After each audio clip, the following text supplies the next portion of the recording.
What's up, guys? Good morning. I wanted to take some time to, kind of have a nice little casual conversation um, about collecting and kind of, I guess, if this is the right kind of word to say, diversification. Um, I've talked to a lot of people that have come into the hobby as brand new and have really enjoyed the experience of numismatics in some way. Most people, of course, are gravitating more to the coin side, and paper money is kind of like an afterthought. Um, I couldn't believe it. I still have on the back of my mind someone finding a new dollar bill with solid ones on the serial number. It's all ones, 8 ones that he had found out of I guess, a brand new bank strap. The note's worth thousands of dollars. It's like, probably one of the biggest kind of like finds that you could possibly ever come across. I'm not gonna say it's like once in a lifetime, but it is certainly impactful and life changing. Um, Yeah, I mean, yeah, that just kind of came up because we did our live coin Q&A live stream last night, and that was one of the things that popped up. But yeah, if I could somehow kind of like move on from that, it's kind of tough because that is such a really nice piece. Um, a lot of people that I talk to, I've done about 40 consultations here in the last 45 days, quite a bit, at least one per day is my average. Again, if you guys need information or you want to, chat with me, have a nice conversation about the hobby and, address any questions you might have, go ahead and check out my link in the description box. And a lot of folks, from what I've seen, and this is kind of like a common theme, is that a lot of people have a lot of something. All right. It's pretty easy to do when you're first starting out in the hobby. You want to surround yourself with a lot of items that you could search through, I guess. And, part of that is, of course, the easiest thing is going to your local bank, right? Picking up bank rolls and just finding stuff. But you end up with a lot of all this stuff. And then these same collectors, that they'll just go and, look through all this stuff through many months, and then months turn into a year, and a year turns into even more years, and then 2, 3, 4 years later down the road, you have pretty much an accumulation of things that are probably valuable. Because I would like to say between like year 1 and 2, uh, a lot of new collectors should have the requisite amount of education that it takes to know what they're doing. Okay, part of this is knowing the series. Again, that's kind of like studying the Red Book price guide, from cover to cover when you can. It's not about reading; it's more like scanning the information in there. Uh, Learning about the grading process, the Sheldon grading scale is incredibly important. What sets apart a VF coin from XF and an XF to an AU and so on, things like that. And then, of course, knowing about the minting process enough that you feel comfortable collecting some of the things that people talk about online. Those very varieties, your double to dies, your repunch mint marks, your transitional strikes, things like that, but also the errors as well. So we've accumulated all of these coins through a few years, okay? And depending on how you come across these, okay, you're going to end up probably finding most of them going through coin rolls, bank rolls, or, just, maybe going to a coin shop and just cherry picking all of these coins that you had paid, $1 for, $5 for. And it turns out that the coins probably have a value of $10 or $20 or $50, So, um, the unfortunate thing about the error and variety market is that it hasn't quite quite a bit. It's accepted's not the word. I'm not going to use accepted, but it hasn't ingratiated to the point where um, the people that normally has a lot of money to spend on these type of coins, and that's your coin dealers, they're thoroughly not interested. And I've been thinking about it. I'm like, I could see it, because part of the struggle and the battle of selling errors and varieties is that you have to pay an X amount of dollars for them to obtain them into your collection, right? A minor double die that has a value of like $10, you still have to pay something for it.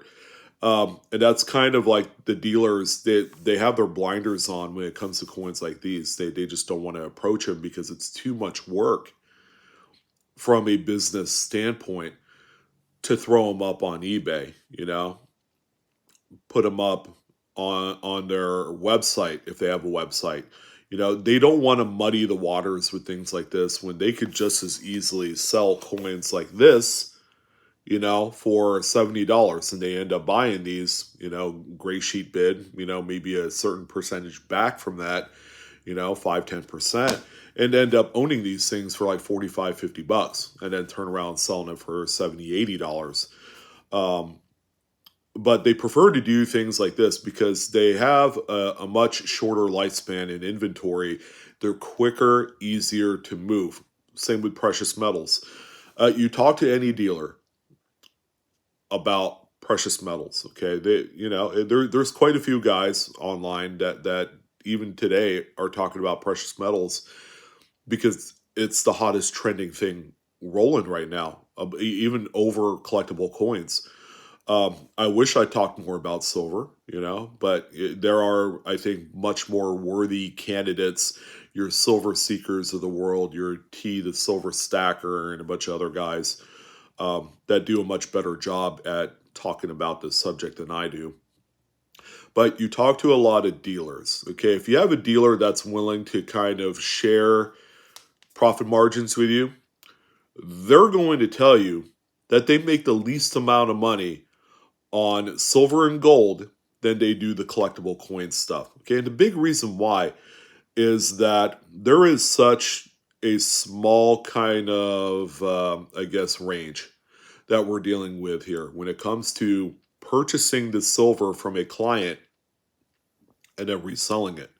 It's not like that, like this Morgan dollar where you could buy it for $50 and then sell it for 80. Okay, there's not that kind of a spread in silver. Silver more likely, and a lot of dealers are kind of like this. They'll buy the coin at spot, but where they make the money is on that premium. Okay, on generics, they'll probably do $4 to $5 above spot value. That's their margin on items like that. But where it's beneficial for them to sell precious metals is going to be in volume. All right.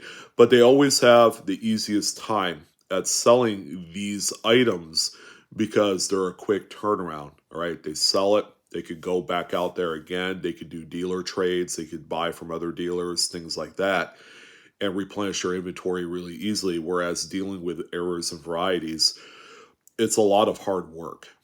But a lot of the business generated from selling these particular niche coins is going to be online, going on eBay, selling it on Facebook groups that deal specifically with errors and varieties.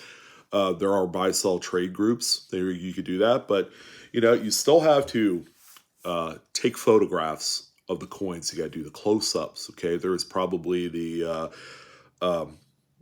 question of obtaining a microscope to do some of the work.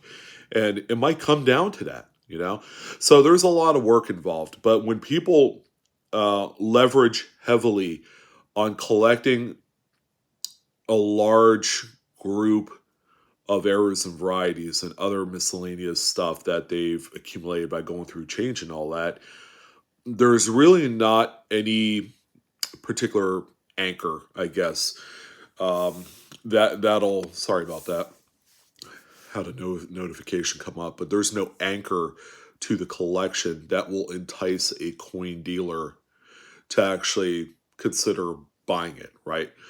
Um, so in no short way, the conversation at this point turns to allowing yourself to enjoy kind of like the low hanging fruit stuff, because the low hanging fruit is just that. It's like easier, accessible stuff.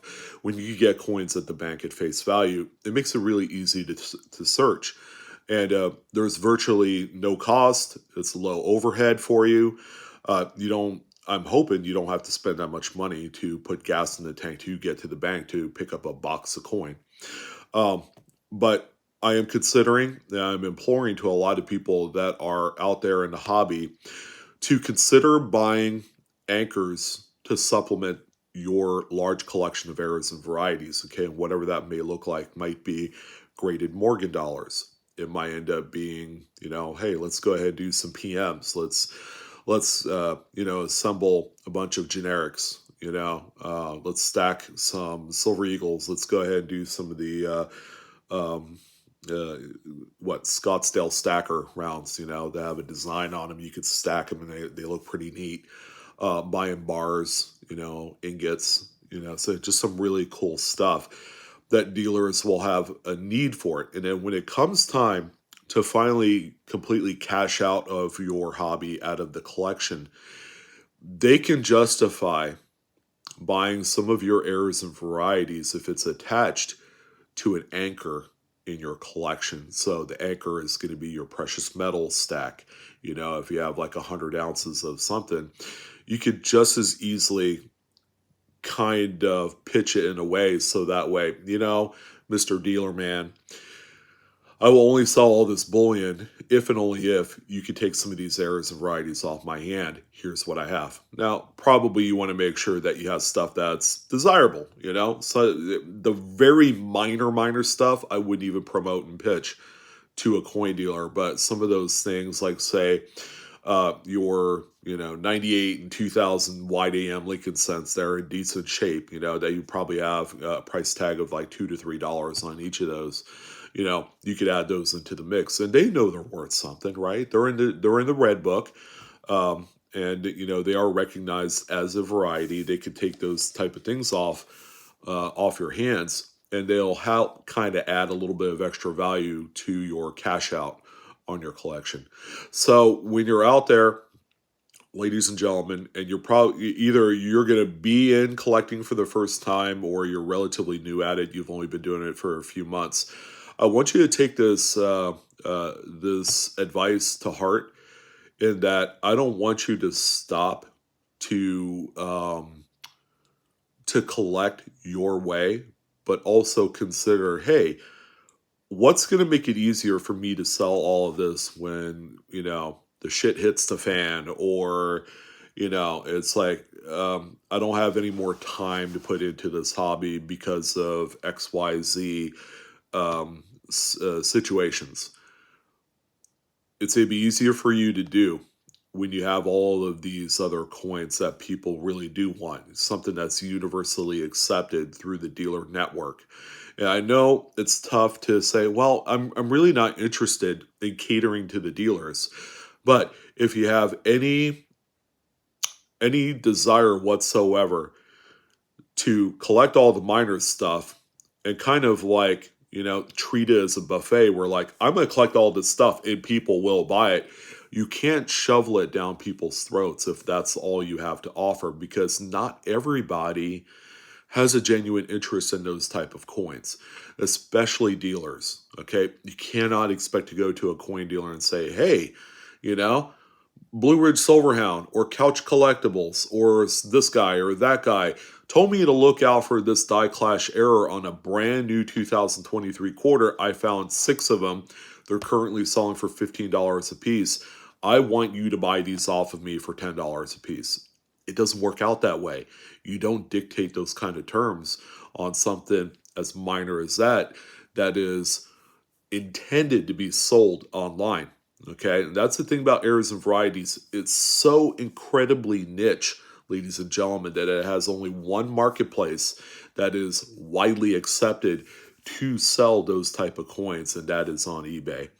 So that's why I wanted to talk a little bit about, supplementing your everyday normal kind of like roll hunting and various other things like that, by buying like investor collector grade type of items, whatever that may look like. Um, and I give you a few really good examples of coins that probably you should pursue. And, maybe buy one or two of them a month. Don't go ham on it.